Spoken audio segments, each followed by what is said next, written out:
Hey, everybody, and welcome to another episode of JavaScript Jabber. This week on our panel, we have Aaron Frost. Hey, guys, it's Aaron Frost, the Vanilla.js guy. I actually kind of liked what you guys did on Sisters in Angular on the last recording where you had everyone introduce themselves. So, yeah, I'm Aaron Frost. I'm the CEO of Hero Devs, and I'm on the JavaScript Jabber and Adventures in Angular podcast. Nice. Joe Eames.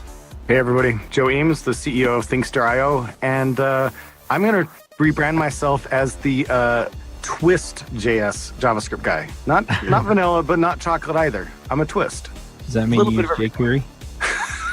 I can neither confirm nor deny that rumor. I used jQuery this last week, and I liked it.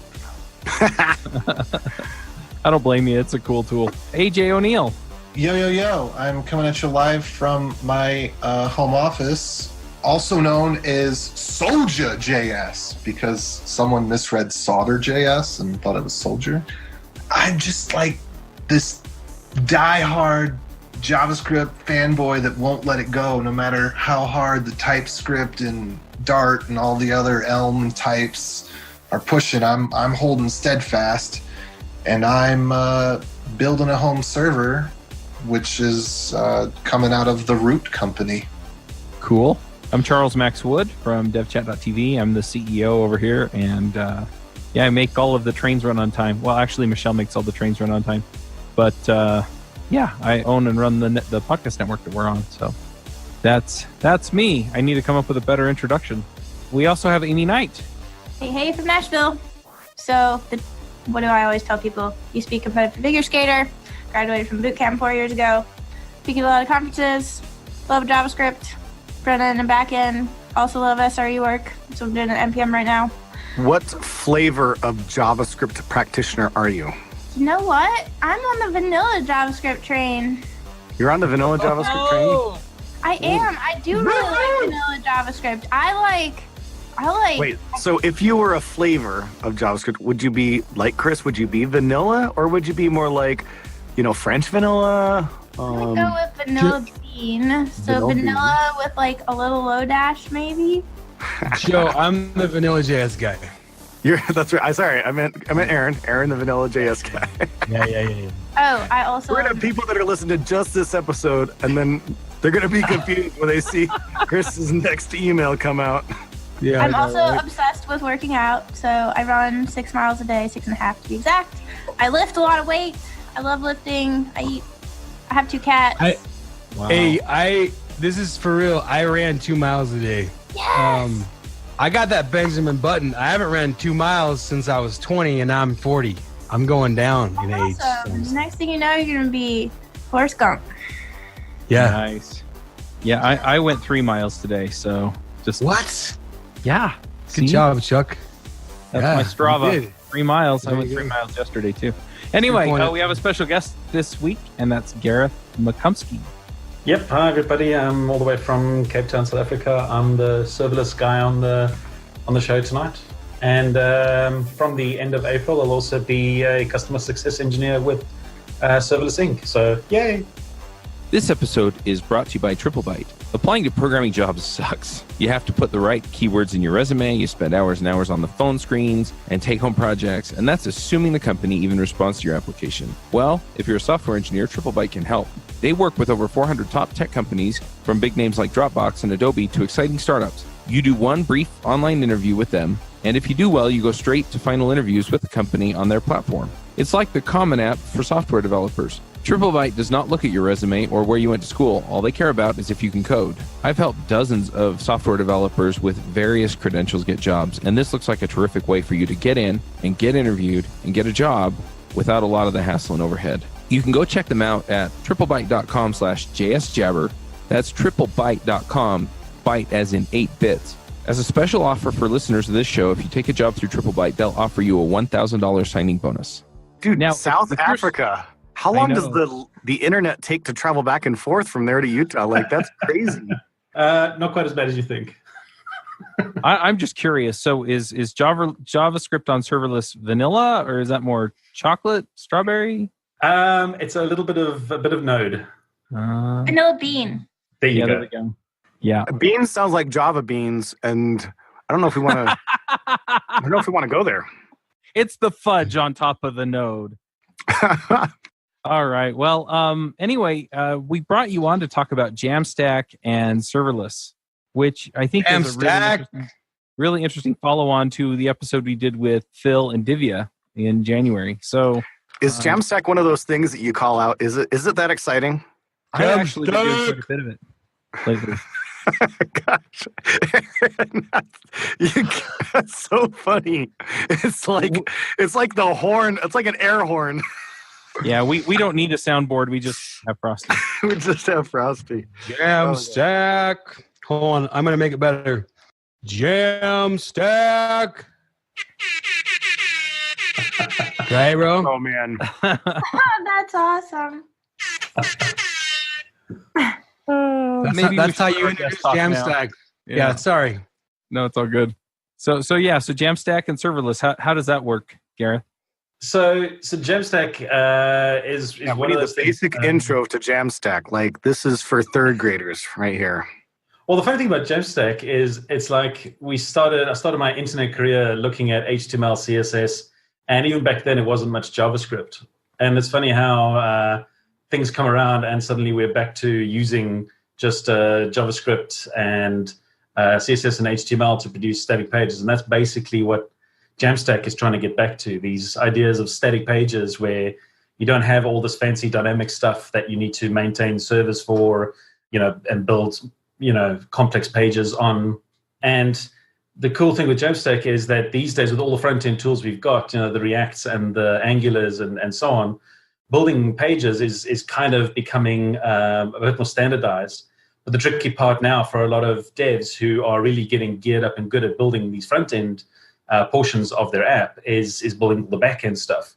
And that's where a lot of serverless stuff comes in, because traditionally we're used to having our backends being these, machines that we have to have running that receive requests that go ahead and, build our pages for us, sort of MVC style, where you have to worry about, if you have a single VM and this goes down, now I have to worry about, how do I make sure that my visitors, don't see a, 500 error. So now I've got to get a second VM up and a load balance in front of that.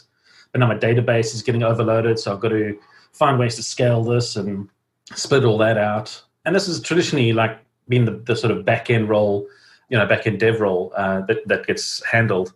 You're trying to close the gap, it sounds like, before the front-end peeps to be able to do some of that full-stack stuff a little bit easier. Is that what I'm hearing? Well, that's where it's coming to. But the cool thing is that we don't even have to try to do that, because over time, if you think about the history of all this development, is we've always been moving away from actually handling a machine. As time goes on, we're abstracting ourselves more and further away from an actual machine that runs code.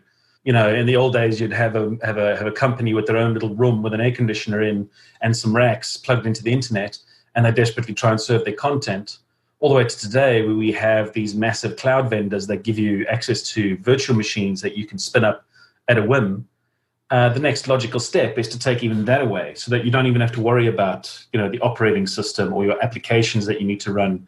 You just need to say, here's my code, just make sure it runs whenever a request comes in on this endpoint. Or if an entry goes into my database, make sure this code runs, or any number of other events that can possibly happen. And that's basically where serverless is coming to, where we're taking away having to handle every request like some unique snowflake. We just end up storing the code somewhere, an event triggers it, and it's available. And on the front-end side, how this usually ends up working, obviously, is things like making RESTful AJAX requests or even GraphQL requests to the code that's in the back that has been set up without even worrying about a server. So that sounds like a little bit abstract, because now we're saying, okay, but we can make these requests to an API in the back, but that sounds like it still needs some kind of machine back there to receive all the stuff. So to define, the definition of serverless is one of those things that has kind of been difficult to pin down. Sort of the whole idea of serverless architecture is very new, and many people have tried to find a great definition to pin it down. But it's starting to come to sort of settle down into a very, very distinct pattern. And what that ends up being is serverless isn't just like a Lambda function or a Cloudflare worker or any of these functions as a service things that you can do.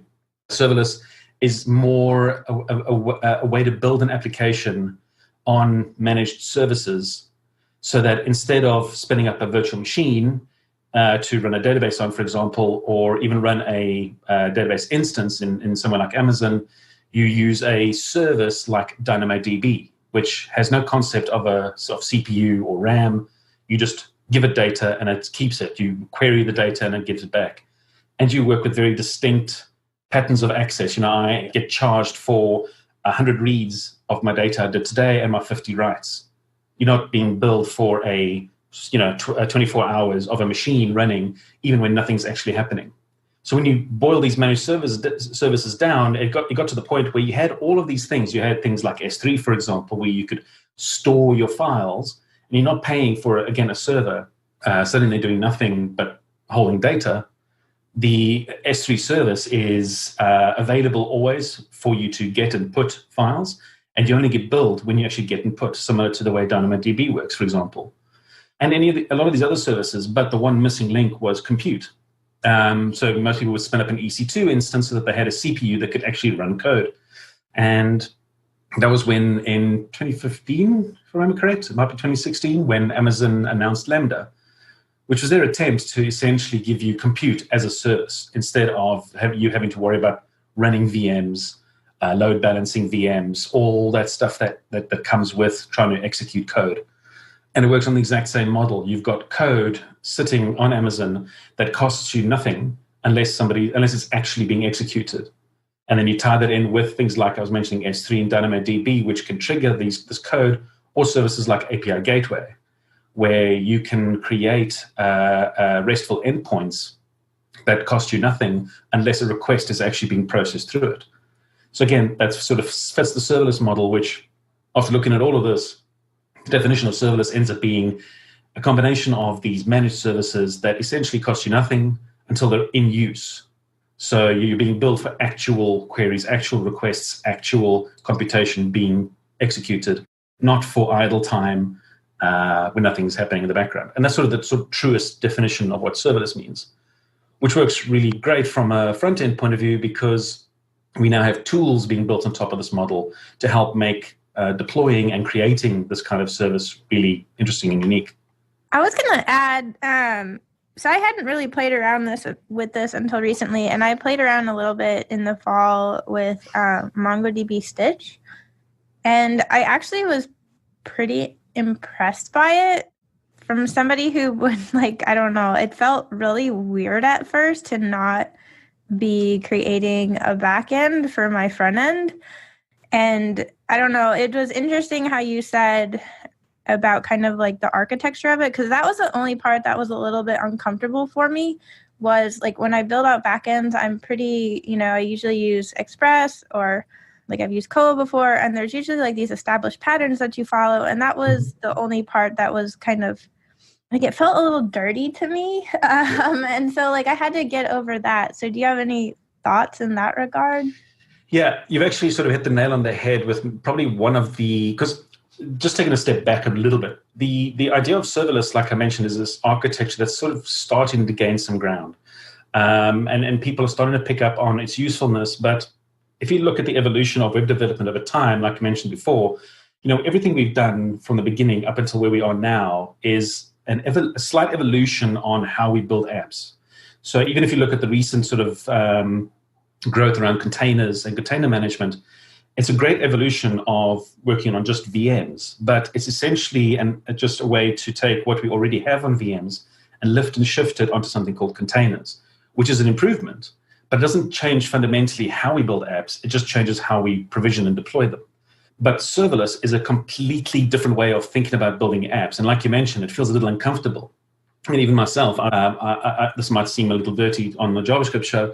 Even as a PHP developer, it's building backends with frameworks like the Symfonies and Laravels, to go building these serverless backends with essentially no framework was a very difficult thing to get used to. But ultimately, every day I see people as well, because, being involved with the serverless community, I do see people trying to do things like, because they want to continue using Node, they come to serverless thinking, I can pretty much use Express to, just pick my stuff up and drop it into a Lambda. Technically, that works.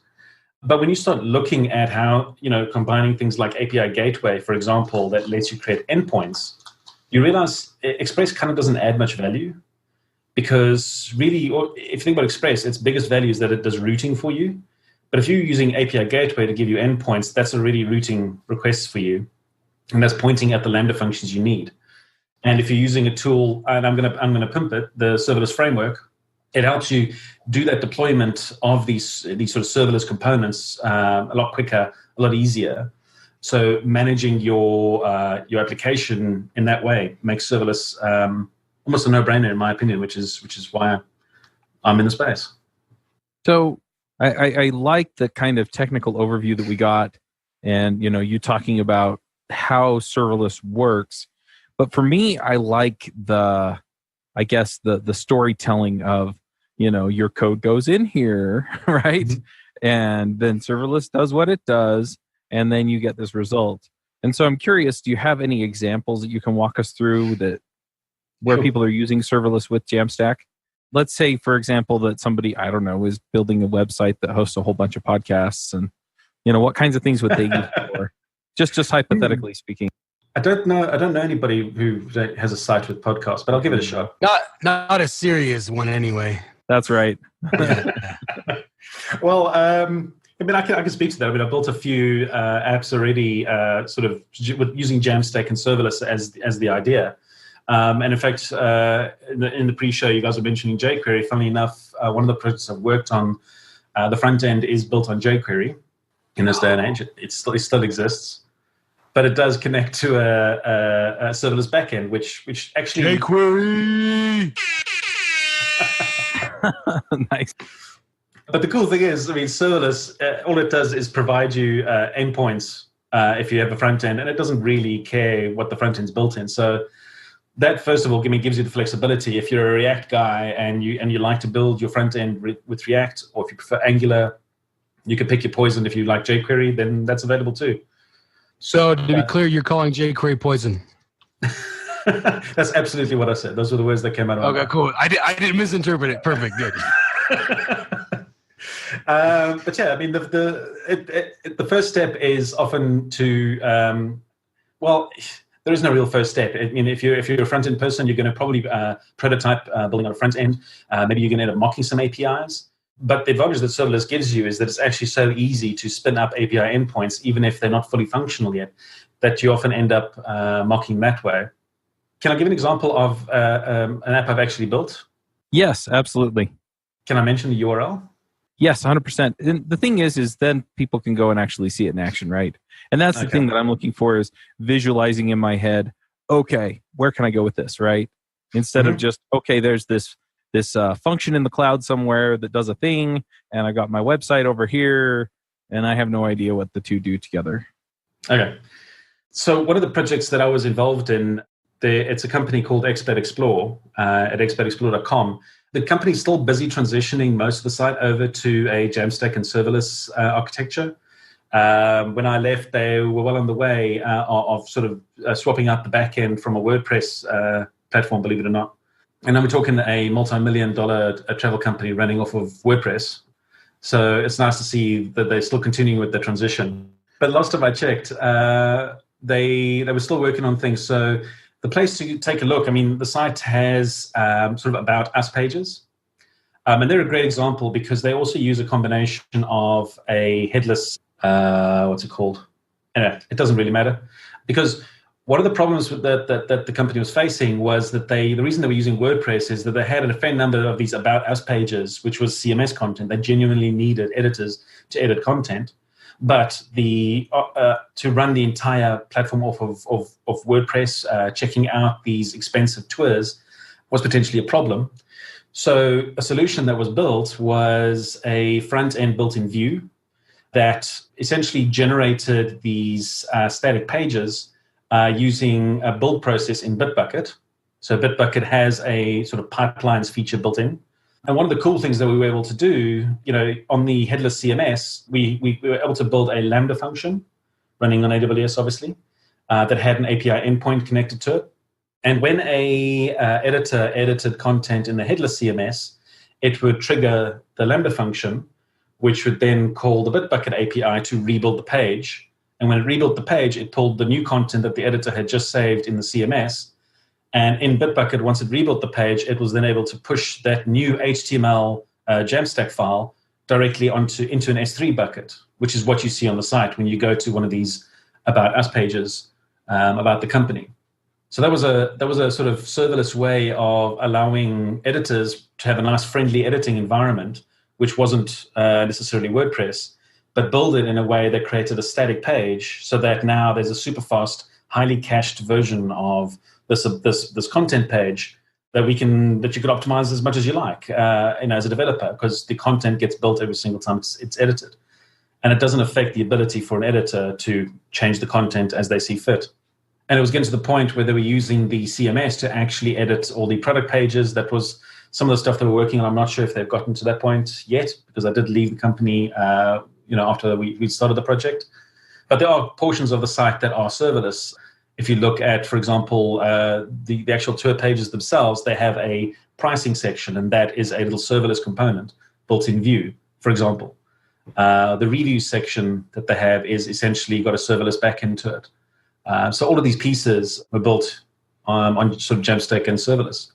I really love that. And I'm working on a system right now that it essentially manages the podcasts. And I'm building the backend in Rails, but I really like the idea of having it when somebody edits, for example, sponsor information or something like that. I'd like that to show up on the static site because the marketing stuff is all in a JAMstack page. And I've thought about making that hit an API on my app, but I'd really like it to be static and not have to fiddle with, okay, I've got Vue on the front end here that talks to the back end, that pulls the information, blah, blah, blah, blah. Yeah. And so I love the idea of having it, go and hit GitLab or Bitbucket and say, okay, you've got a new page here, go, and then have it build and deploy and do all the other stuff that it's supposed to do. Well, that's the nice thing. All of these, the GitLabs and the Bitbuckets, they have these systems to run any CI/CD kind of process you want, and the webhooks there as well to help trigger. If you have a CMS that somebody could edit something in, you just need to find a way to hook into that webhook that can then talk to GitLab or Bitbucket, and there you go. You can rebuild the page, deploy it to wherever you store your static site. Yeah, I also like it, and there's a question here at the end of this, but I like that then I can store my API credentials in my Lambda or, Azure function or whatever I'm using, right? And I don't have to expose it on my website, so when somebody edits the stuff inside of the admin panel, if they're watching the traffic go by, they see it go over the wire to the Lambda and not get my API credentials to the other system. But how do I protect that endpoint that they're then hitting? Well, that's one of the things I remember you guys were chatting about in the previous show. So obviously, if you've got this beautiful static site and you've got all this JavaScript, it's very difficult to keep secret when it's in plain text. So one of the ways that I found to try and build these apps to protect your secrets is a lot of the time, a lot of the data you have that's exposed by your endpoints is public information anyway. So if you look at, I'm trying to think, if you look at sort of the reviews section on that Expert Explore site, even if somebody is able to ping the API endpoint for that, it doesn't really matter. The company's not trying to hide the reviews. It's public information. So their authentication doesn't matter. You don't need to have secrets to limit access to those endpoints because anybody can see that data at any time. The things you worry about is things like customer information. So when you have a customer that wants to log in, how do you protect their information with secrets? So the way to continue to build that is to rather focus on their credentials and not try to produce your own to access sort of secret information. So what I mean by that is you have an authentication process for this user, a customer, for example, that wants to log in, and they then get a JWT or some kind of token that's similar to that authenticates them. And their token now has permissions to access an API that normally is not accessible by public. So the normal, if you do have any public credentials, these public credentials don't have access to this customer information, but this customer that's now authenticated received a token, and now when he's in the customer section viewing his information, the API requests going to your serverless backend is using his token to authenticate, and the serverless backend now knows that he has permission to see his data. So in that way, you're keeping secret, because they're only being used when somebody's already proven they are who they are by authenticating. Right. So the JWT gets sent over to the Lambda function, and the Lambda function asks whatever authentication system you have, is this valid? And the system says, yes, it is. Any of this user data is fair game. Anything else is off limits. Yep. And then it just does the rest of the work if it authenticates. Is that what you're saying, essentially? Yeah, pretty much. So maybe to take it one step back, because we've been talking about, you've got API Gateway doing endpoints and Lambda doing this and S3 here and DynamoDB there and all these pieces that sound sort of confusing to try and put together. One of the really cool things I mentioned is tools in the space to help build these things now. Because when these things when Lambda first came out, if you wanted to really get into this, you had to go into the AWS console or use the AWS CLI and tell it, now I've got this code in this file, please upload it as a zip file, as a Lambda function manually. And then you'd have to go manually configure the API gateway endpoint that points at that and so on, which doesn't sound like a lot of fun. But for example, there's a tool called the Serverless Framework, which I mentioned at the beginning of the show, which is purely designed to help orchestrate all of these pieces together. So when I say framework, people might be picturing a very opinionated piece of code that tells you, here's where you put your source code, this is where your model classes live, and this is where your entities go, and this is where all your libraries live. But the serverless framework is actually completely unopinionated when it comes to that kind of thing. All it's there for is to help you configure the bits and pieces of an application a serverless application that you want to build, specifically a serverless microservice that you want to build. So a very rough example of this is, I'm just thinking of sort of a generic service that you might want if you're building something. Maybe you need a product service to help sort of manage what products you have available on your app. Maybe just make it even more appropriate. Let's say that you want to have a service that manages what podcasts you've got available. So you're building a podcast site. You want an API that you can pull to get a list of existing podcasts from, but you need a service to help you, manage that.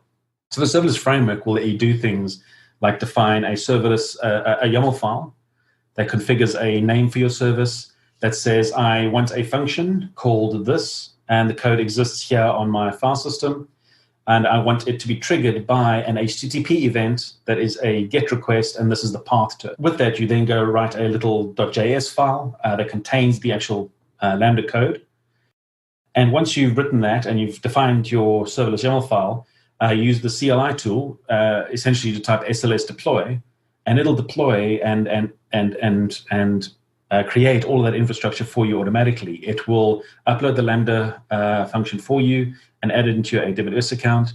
It'll create a new API gateway instance for you with the correct endpoint and the right path and method, and then link it to the Lambda function.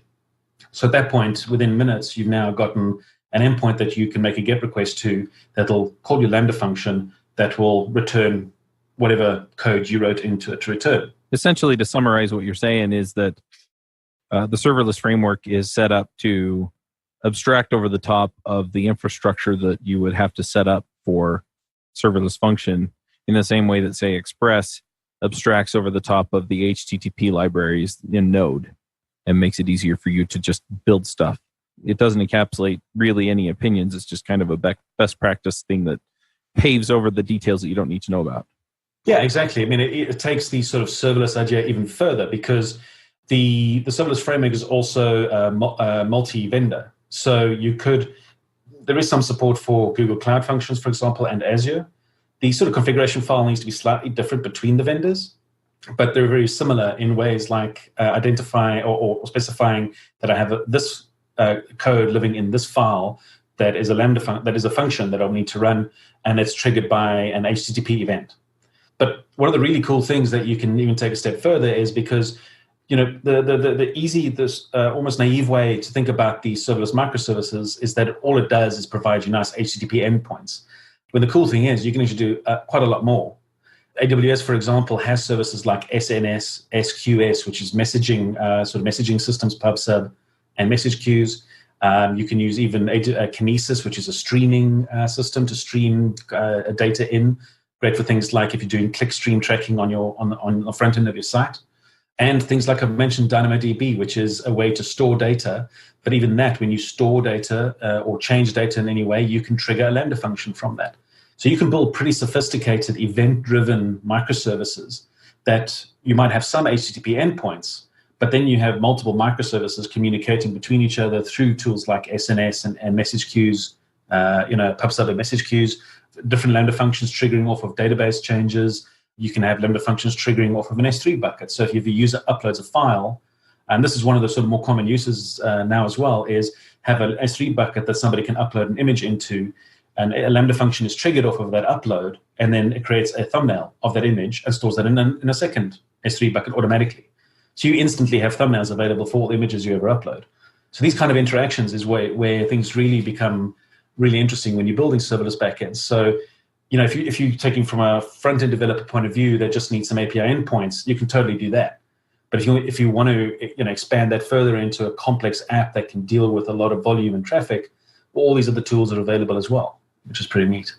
I've kind of been hogging the mic. Anyone else have questions? So I think I have a question kind of related to what Aimee asked earlier.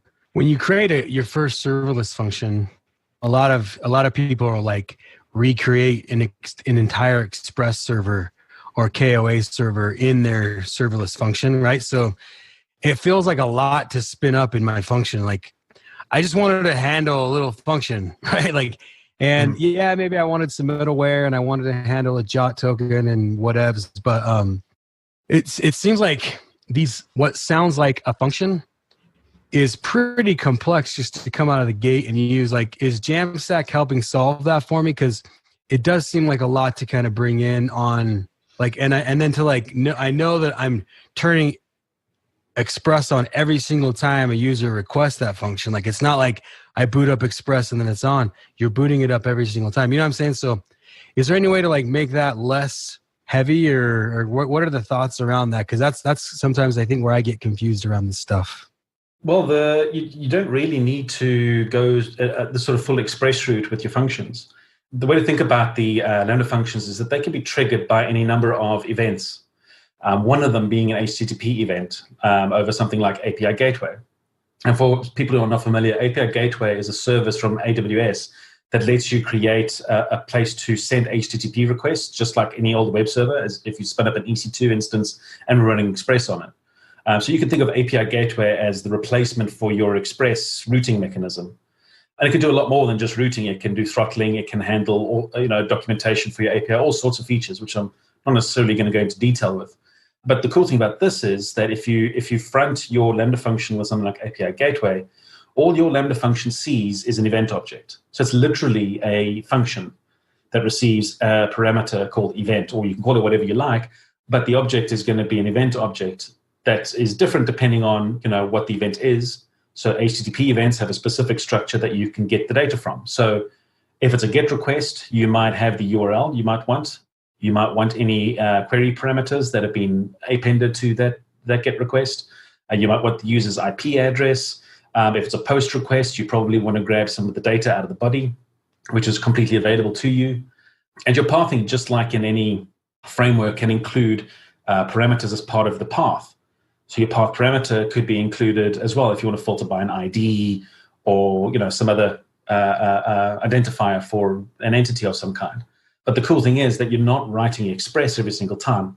I can grab my event object and just do, in Node, I can just do a basic JSON parse on event.body, and there we go. I've got my JSON body now parsed out into a JavaScript object, ready for me to validate and do whatever I want to do with, which is pretty neat. The API gateway takes over the Express server and then just kind of forwards the request on. Is that what I'm hearing you say? Yeah, pretty much. So like all the middleware can exist on the API gateway and then just kind of forward the request on if it meets all the middleware requirements? That's exactly. And Chuck was mentioning authentication and JWTs as well. An API gateway has a cool way that you can okay, so you can do authentication through API Gateway because it allows you to either connect to AWS's Cognito service, which is, again, a managed service to have users. So you don't have to build a whole user management system, which is pretty nice. Beautiful. Beautiful. Complex. Or if you really want to, you can build your own authentication system. And API Gateway lets you say, when I get an HTTP request for this function in, validate it through this one. So you point at a different Lambda. And what happens is API Gateway will receive a request. It'll see that it has a function that needs to do validation first. So it'll pass the JWT to this validation function, which does what it needs to do, accept or deny the request. If accepted, it then continues on to the actual Lambda function that then does whatever the business logic is. So either way, you can customize it to the nth degree or use the managed service that already exists. Yeah, and as far as Express goes, you don't need it because what it does is it pulls all that information out of the request and then passes it to a function that you define. Mm-hmm. And then it just runs the function. And that's it. Gotcha. Yeah. Are there ways that people are using TypeScript to write their functions a little bit easier without having to transpile? Or like, how is TypeScript really fitting into like this JAMstack serverless world? Well, TypeScript is used. So the serverless framework, again, taking a step back from that, AWS Lambda is the primary focus for something like the serverless framework. And while Google has their sort of functions and Azure does as well, the biggest drive has been through AWS because that's where most people are doing this kind of thing. So, being a small team at serverless, we have to focus on one thing at a time. We can't build everything all at once. So, Jesus, and I've forgotten the question. TypeScript. I was asking about how does TypeScript fit into this? Sorry. No problem. So AWS has support for multiple runtimes, and obviously one of them being Node, but serverless has to build templates to wrap around these runtimes.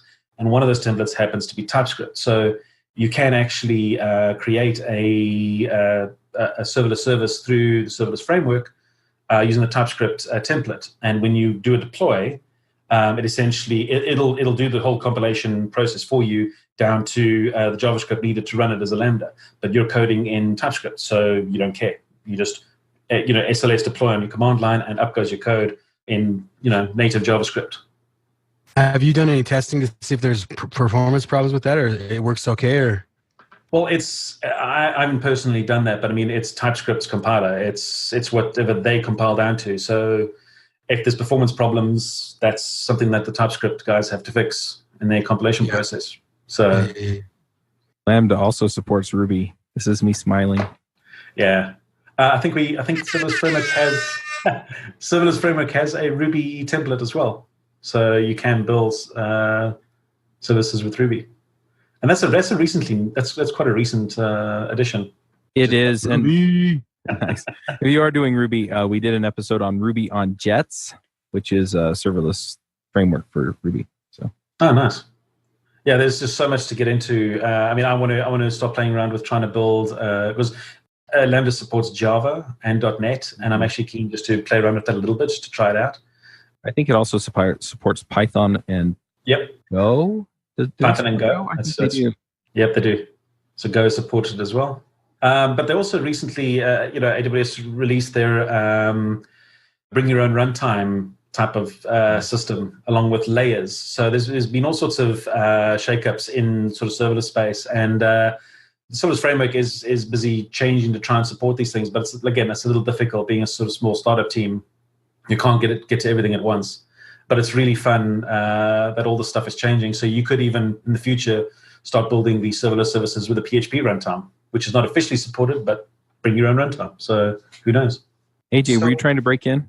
Yeah, ever the contrarian, and being someone who is into, IoT, hardware type stuff, and also local development's really important to me. Like I like to be able to kind of have context and understand how things are working. So to me, serverless just sounds like a whole bunch of complexity.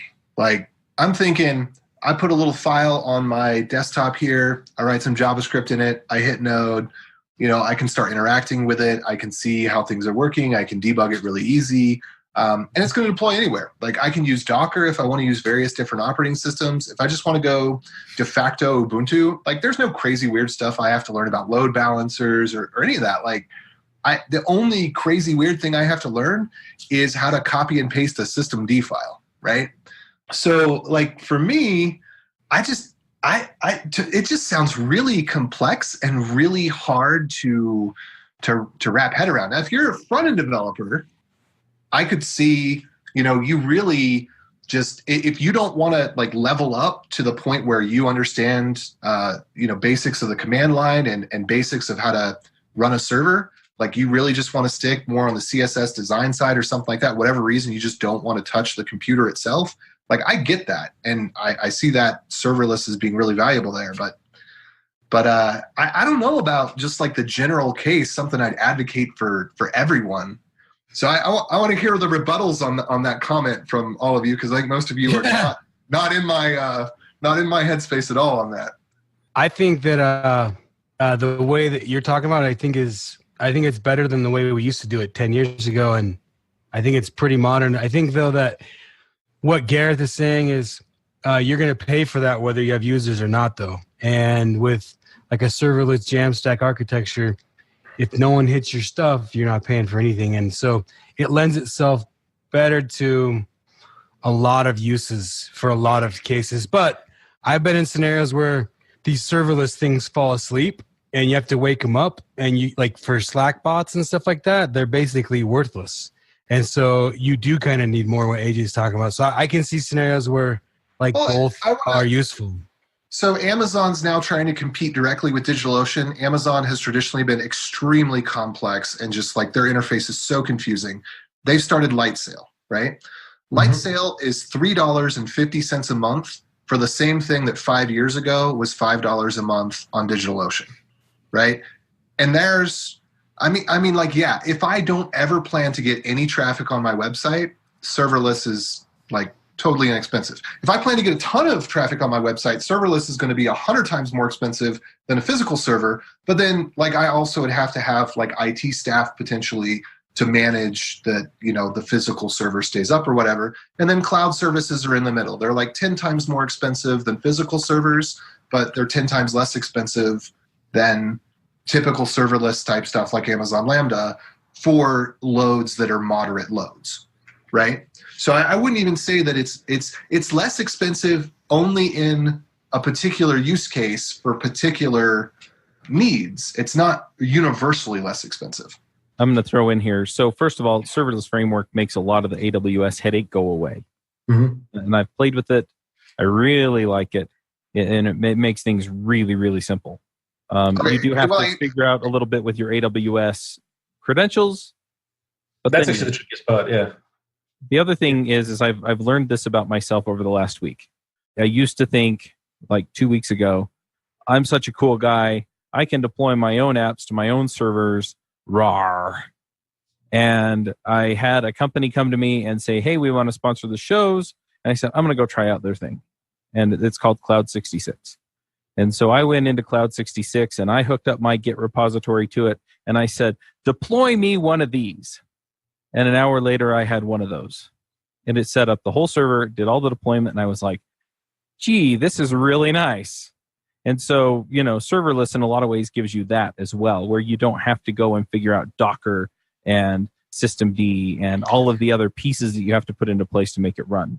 But then you got to figure out some. When I've been speaking serverless, I've been kind of using it more generically, not specifically the company serverless. So I apologize for that first off. No.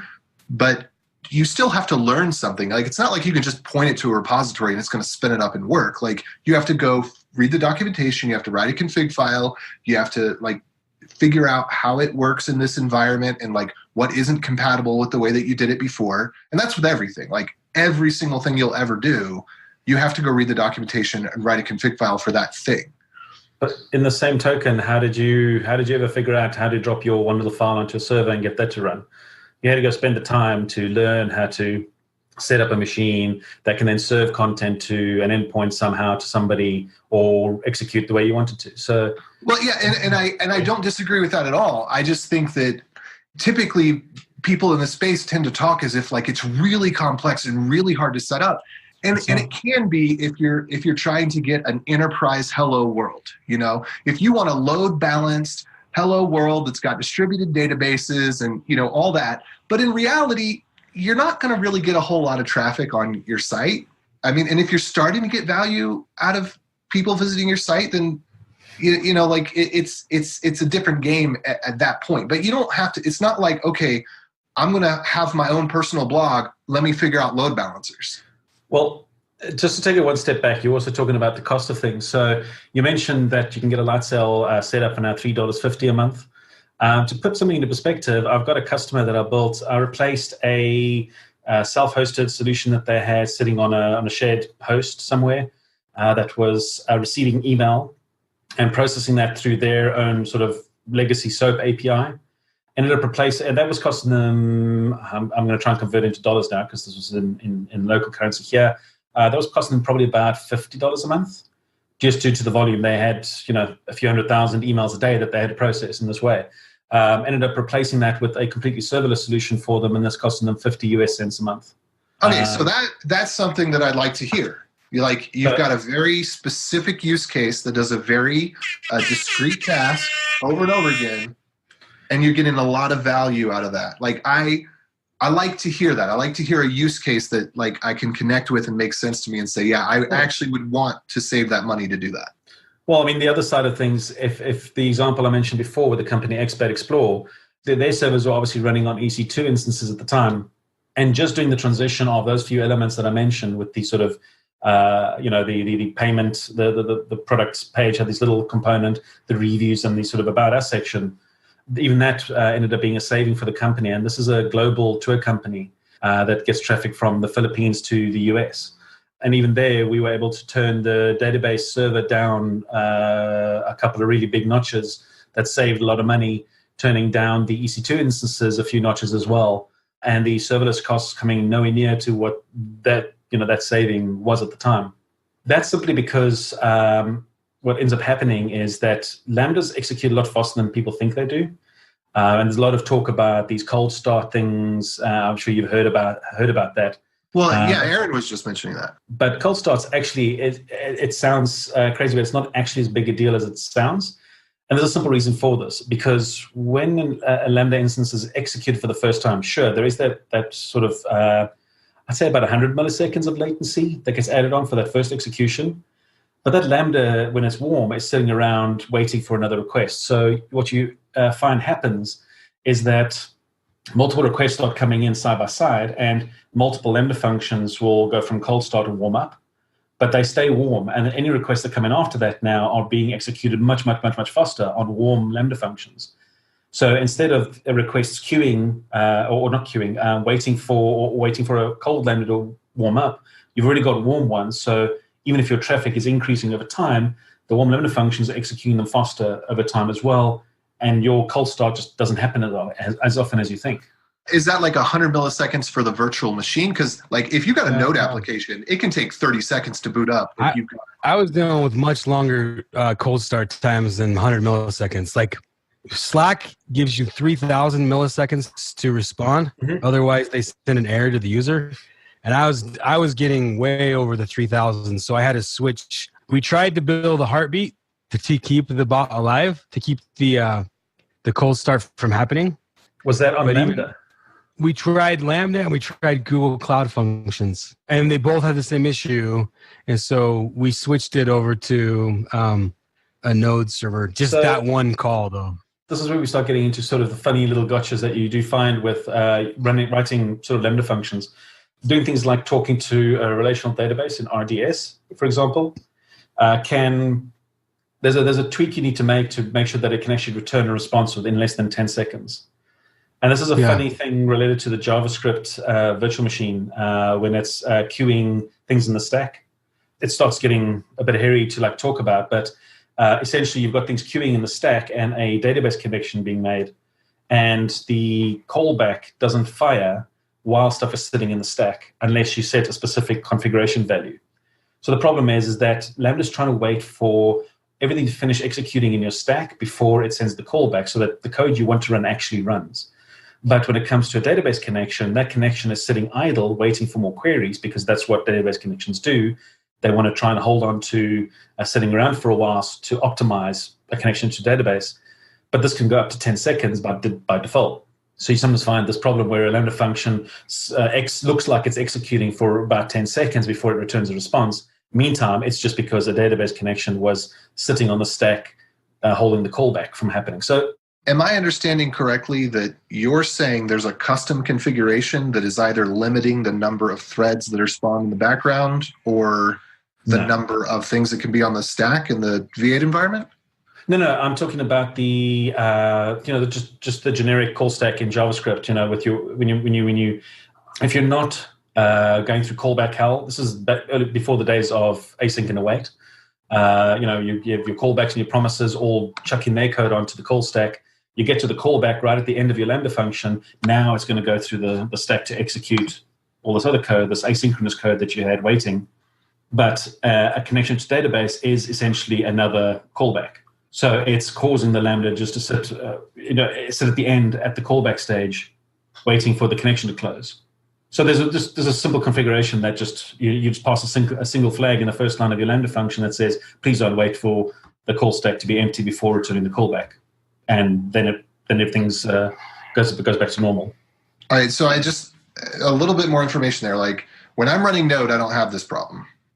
I don't have to set any configuration because Node will, if I have 100 things in the queue, it'll let 100 things go through the queue. Yeah. So you said that they're not doing anything custom with the stack, but that you have to set a configuration.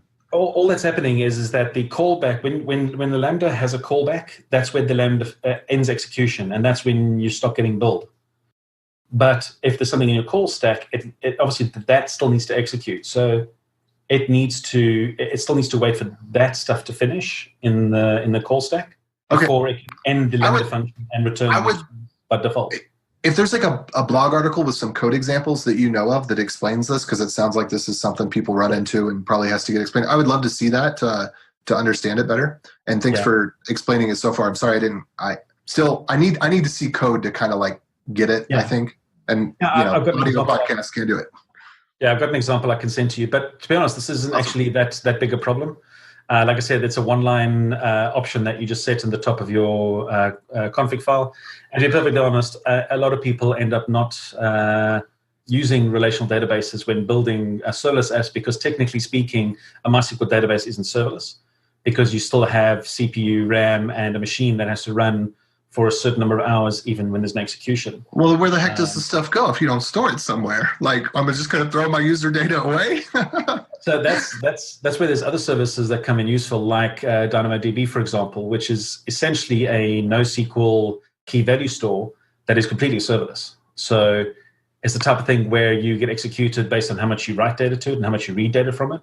And if it's sitting idle and no one's doing anything with it, well, you don't build a cent except for the actual volume of data, which is fractions of a cent per tens of gigs. So, and that's where a lot of people building serverless apps tend to focus on storing things because it just makes it a lot easier. You could just connect to define an entire DynamoDB table in your YAML configuration file, and then just use the AWS API to put data into it or read data from it. It's as simple as it sounds.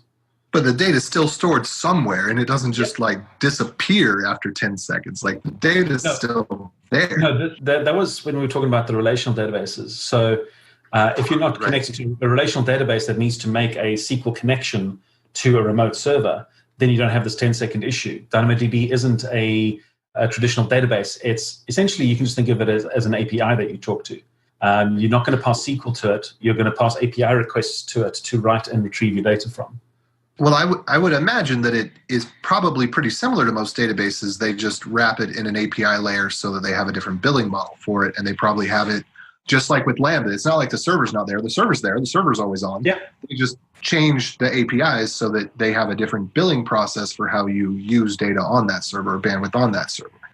It looks like there's some homework to be done here because, we're making assumptions about how Dynamo works without actually seeing. Well, DynamoDB is a completely custom service built by AWS from the ground up. It's not actually related to a SQL database in any way. There's actually a paper that they posted in 2008 where they switched Amazon as the retail store to running primarily off of DynamoDB, which they built in-house. And then they open it up to customers to say, we built this thing that we like and we think our customers might like. Here it is, and this is how much it costs. And it's genuinely it's one of those things where it's not that there are servers in the back, and your data could be spread across 5, 6, 10 of them, depending on how much data you have and how much traffic you drive to it. But ultimately, you don't care about those details because they make very specific SLA promises about how your queries and your reads and your writes perform. For example, they guarantee single millisecond latencies on queries. We're talking sort of 9 milliseconds and under in retrieving data, and similar in writes. That is pretty dang good. Yeah, it's pretty impressive. And the best part about it is there's no per hour billing model. So one of the things I was trying to get to earlier is that what a lot of people don't think about when you're building your web app is that for a lot of people, the apps you're building their traffic tends to be regional. Where I am in now, before I'm moving to serverless, it's a South African company that produces, that's a retail company. And most of the traffic happens daytime, South African time. But at night at 2 a.m., there's no traffic on the site. And yet the company has to pay for 3 EC2 instances running the web app, load balancers, massive databases that sit idle all night long, which you can't scale down and back up in the morning because that can have massive consequences if something goes wrong on your data. But the company's paying for all of this infrastructure that's doing nothing in the evenings. And now they're busy planning on converting a lot of the stuff to sort of serverless.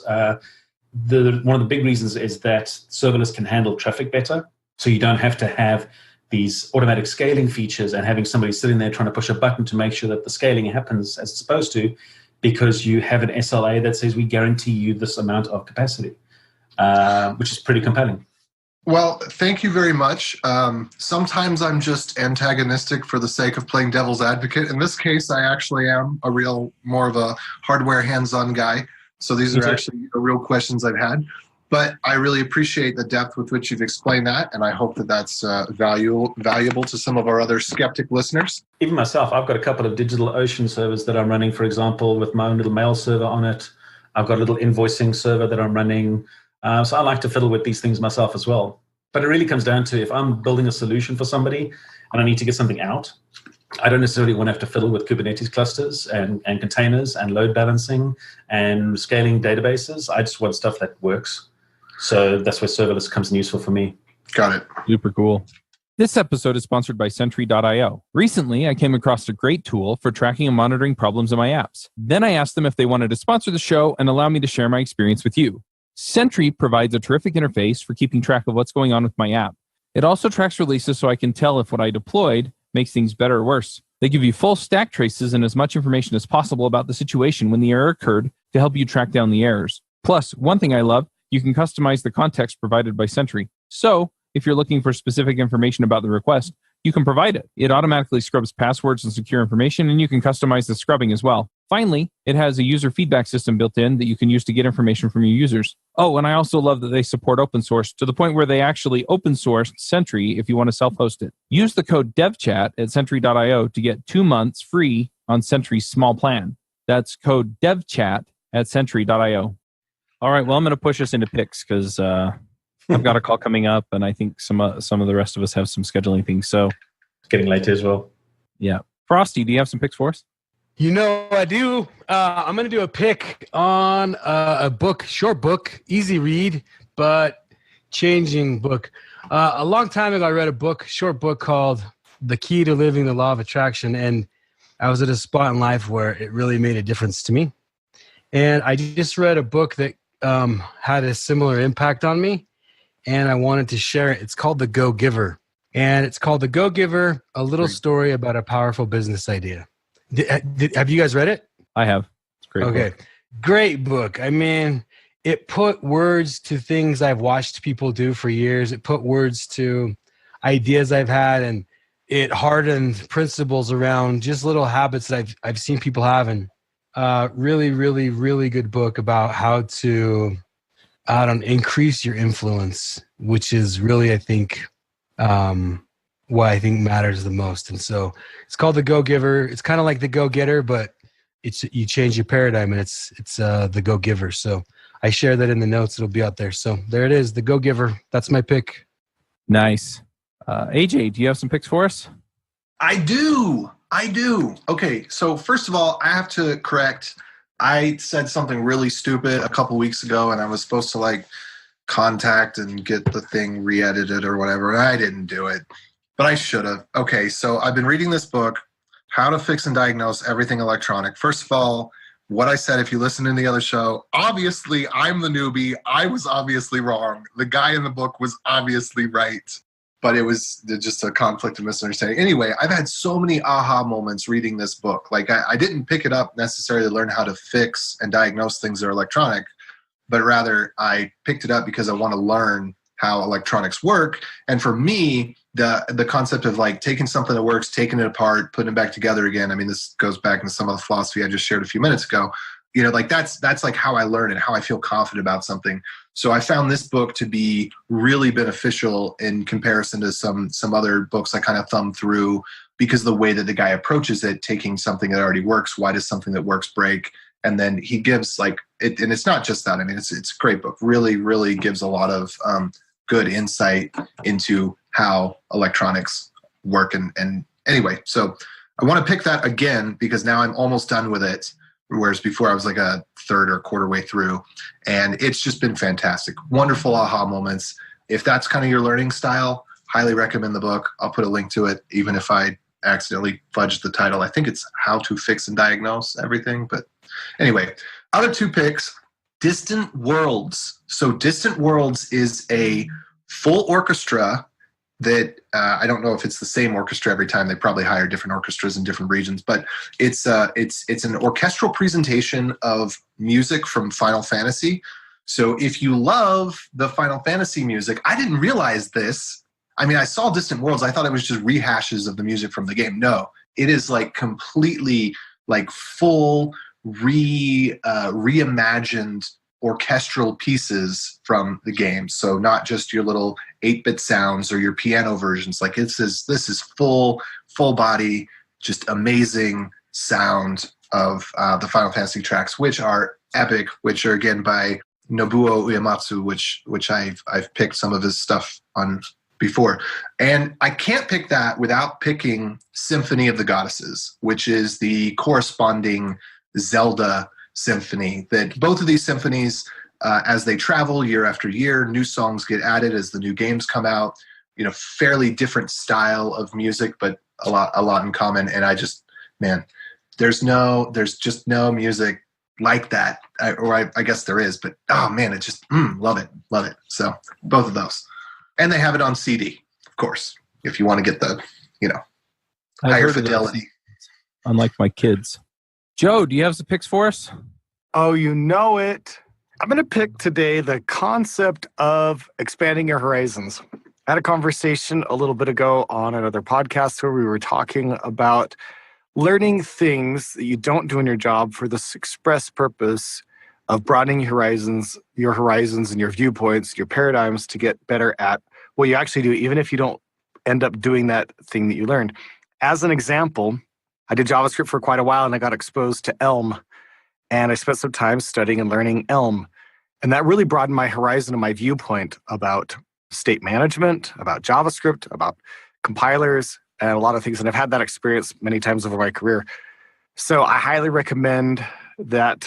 And I think there's a really great way to do that if you've got a little bit of study time in you. Pick up the book, 7 Languages in 7 Weeks, and walk through it. I think there's a more 7 Languages in 7 Weeks, which actually includes Elm as one of the languages that is covered. But I highly recommend that. If you don't have time for that, go learn Elm if you do JavaScript, because it'll really broaden your horizons for sure as a JavaScript developer. And that's my pick. Nice. Aimee, do you have some picks? I do. This probably doesn't come as a big surprise, but I like this kind of stuff because it's a good reminder. Something in the New York Times, just about productivity is not about time management. It's about attention management. So I am a big proponent of this. Like, one of the things that I really believe strongly in doing is keeping like an Evernote doc of everything that I have to do. Like, and I have a doc of like have to do, a doc of like wish list to do. And that keeps it from kind of cluttering up all the things that gather my attention during the day so that I can focus on the important stuff. So I will share a link to this, and that's it for me. Oh, I probably should throw in another pick. I've put this on Twitter, but I'm like obsessed with Quest bars, protein bars that don't have much sugar in them, if any at all, because I really try to watch my sugar. And you can't order them yet, but by the time this comes out, you probably can. The manager at GNC gave me to try. They have a new flavor, which is chocolate donut, and actually has like sprinkles on it. So it was pretty amazing, and that's going to be my food pick. Nice. I'm going to throw in a couple of picks. First of all, I'm working on starting some new shows. So keep an eye out for those. I think I've mentioned that on the show before, so I'm not going to go too deep into it. But yeah, watch devchat.tv, go get on the mailing list, and you'll get announcements as we're pulling those together. Another thing that I am going to pick is, and this is sort of self-serving, but I'm finding that there are a lot of podcasts out there that run for a while and then for whatever reason quit running. And as I talk to the podcasters that are running them, typically it boils down to one of two things. Either they have trouble finding sponsors and then can't afford to do the production for the shows, or they get tired of managing the production for the shows and wind up quitting. And I think this is sad, and I really want to make those shows run. And so I have taken to adopting defunct or semi-defunct shows. So if you know a podcast out there that you're just like, man, this was a great podcast specifically about programming, I'm kind of staying in my lane still. Wait. What if it's Dungeons and Dragons? Does that qualify? I would adopt a Dungeons and Dragons show. But yeah, and that, I guess, so peripherally related, right? So that's kind of culturally related. Then let me know. Shoot me an email or tweet at me. My email's chuck@devchat.tv, or you can tweet at me, cmaxw, and let me know what the show is. If you can do introductions to the podcasters, that makes it easier. But if you can't, then I will track them down and see if I can get them to let me help them. So either help them find sponsorship, help them with the production, or both, which means that they become part of devchat.tv. So I'm just going to put that out there because, yeah, it's funny. I tweeted it and I got like 4 responses like super fast. So we'll put that out there for folks. Gareth, do you have some picks for us? Yeah, I have 2 of them, and I'm a bit of a gamer, so this is what they're going to be related around. My first one's going to be a Final Fantasy 14. It's an MMO, if anybody's not familiar with the game, and it's an absolutely it's been an absolute ton of fun. I used to be a big World of Warcraft gamer back in the day, but Final Fantasy 14 is one of these games that went through a bit of a rough patch when it first was released. There's actually a couple of interesting documentaries about it as well. But essentially, it was an absolutely horrific game when it was first released. They went back to the drawing board, promised the community they would fix it, and something like a year and a half later, they ended up re-releasing the game and fit this whole re-release into the lore of the whole world being reborn. Very cool stuff. And if anybody does enjoy sort of a good old tab-targeted MMO style, I'd highly recommend Final Fantasy 14. The second one that I'm going to recommend is a little bit different, but still related to gaming, because I am also a fan of the Linux desktop. And last year, near the end of last year, my 2 gaming and Linux desktop worlds collided in a wonderful way. If anybody's not heard of Steam Play and likes gaming and likes Linux, well, this is something to take a look at. It's a really cool thing that Valve have done with Steam, the gaming platform, where essentially you can tell Steam to launch a Windows-only game on your Linux desktop. And 70% of the time, when you click that play button, it just automatically works with no additional configuration needed, no tweaking or changing. And that's a lot of fun. So there's a lot of these games I've collected over the years that run only on Windows, and I kind of look at them regretfully. And now I can actually click play, like Final Fantasy 14. It's a Windows-only game, but it runs on Linux because of Steam Play. So yeah, it's pretty exciting for me in that way. Nice. And if people want to find you online, where do they go? The easiest way to find me is just on Twitter. My handle's Gareth MCC. Yeah, and if you don't mind following a relatively quiet Twitter account, then mine's the one for you. All right, sounds good. Well, thank you for coming, Gareth. No problem, it's fun. All right, well, we will wrap this one up, and we will be back next week. Bye. Bandwidth for this segment is provided by CacheFly, the world's fastest CDN. Deliver your content fast with CacheFly. Visit CacheFly.com to learn more.